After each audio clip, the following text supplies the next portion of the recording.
again, everybody. Sorry about that. Right, let's start again, shall we? Play, in its truest sense, I believe, is taking part in or acting out something that brings pleasure and enjoyment to oneself and each other. It satisfies a deep-rooted emotional need to experiment, to push the boundaries, and to bring happiness and enjoyment to life. Play enables us to do crazy things we wouldn't usually do. It enables us to be that special someone that we've always wanted to be.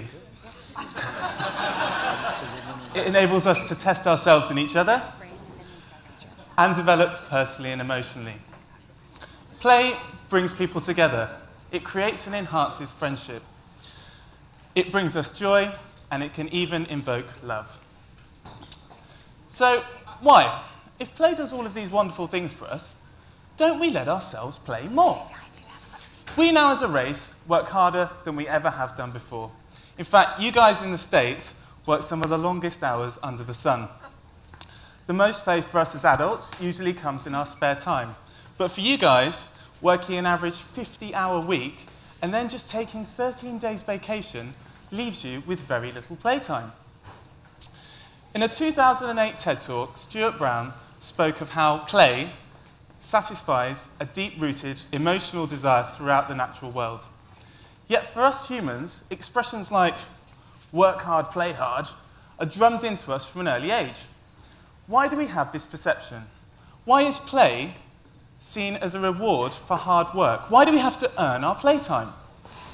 I propose today that we change this Victorian schoolmaster's saying from work hard, play hard to play hard, work better. Now, I'm not trying to suggest that we turn our daily work life into a circus of playtime and fun.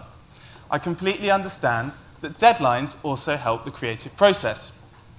Stick 4 NASA scientists in a room with a pile of scrap material and tell them an asteroid's going to hit the Earth in 24 hours, and they will come up with a solution. People do work well under pressure. But creativity, as Elizabeth Gilbert described last year in her TED Talk, can often come when we least expect it. And most of the time, it can't be forced. We all know the story of Archimedes and his eureka moment, for example. And how many of you have a pen and paper by your bedside for that sudden moment of inspiration that annoyingly seems to hit us just as we're falling asleep? I know I do. Working at Lego has taught me the true value of play within a business. Lego's been pretty successful in recent years, I think it's fair to say, and I believe that most of that success is due to the way in which play, the philosophy of play, that resonates throughout the whole company. Now, I'd like to share with you some of my experiences there today because I really think that they can help any business to improve passion for work, communication, and productivity across the board. At Lego, we have an inspiration room. This is a space that we can go to when, for instance, we might reach a mental block with a technical problem we might be having.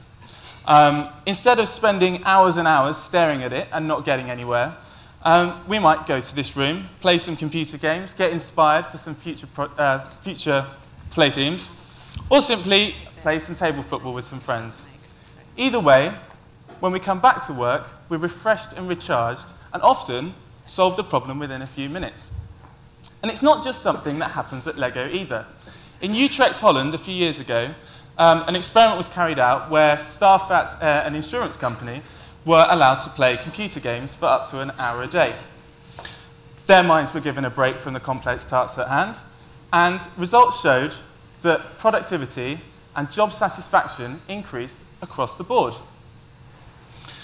Now, workplace stress costs $300 billion a year. Too many companies enforce overpaced, stressful working conditions, and psychological burnouts, like this guy's having, are not uncommon, especially in the States, where over half of Americans say that they suffer from stress, and it has a negative impact on their personal and professional lives. Play can lift stress from us. It refreshes, recharges, and renews our ability to work much more efficiently and perhaps more importantly, happily. Communication is another area that many companies focus on improving. One way in which LEGO encourages us to communicate with each other more is through inspiration days and kick-off trips. Here you can see the LEGO City team spending a day at the test track where they got to drive some of the cars that they might be designing. And this is my team, Creator, spending a day at the cultural capital of Denmark, Aarhus. Now, I can't stress how great these days out are. They're really good because we're the ones that get to decide what we do, and they're not labelled as corporate team-building events. That word just sends shivers down my spine. They're great, and they're special because they're unique to each team, and we're getting to decide on what we do. Taking part in these activities that we wouldn't, as a group of people, usually do together enables us to bond on a much more profound level than we ever could do in the office. And it's not just through communication either that play can help. Creative arts are a well-known way to lift stress and anxiety. One of the things we did at LEGO recently was one of my colleagues invited us to take part in the camel parade. Now, this was a competition that was held, and we were all invited to decorate a plain white LEGO camel in our own style. It was great. Time was invested in play, we felt empowered, and productivity and passion for work has shot through the roof since. And it's not just through art that play can help either. A healthy work-life balance comes first in Denmark. And unlike you guys over here, we pay 40% taxes, but the Danes are still regarded as the happiest nation on the planet. We're actually encouraged to take 6 weeks vacation and work just a 37-hour week. And with this extra playtime, perhaps spending time with loved ones or doing, doing hobbies that we always want to do, we have a much better not just job, but life satisfaction. And I'm sure you'll agree that a happy employee is far more likely to work more passionately and therefore productively when at work. This is Anne-Charlotte Thorsted, and she's a PhD student that I interviewed recently. And she believes that play is not merely biological. She believes that play it helps us to develop and become as human beings. It enables us to see and feel the world in a better way than by just using play as a tool for personal or organizational gain. True play has no goals.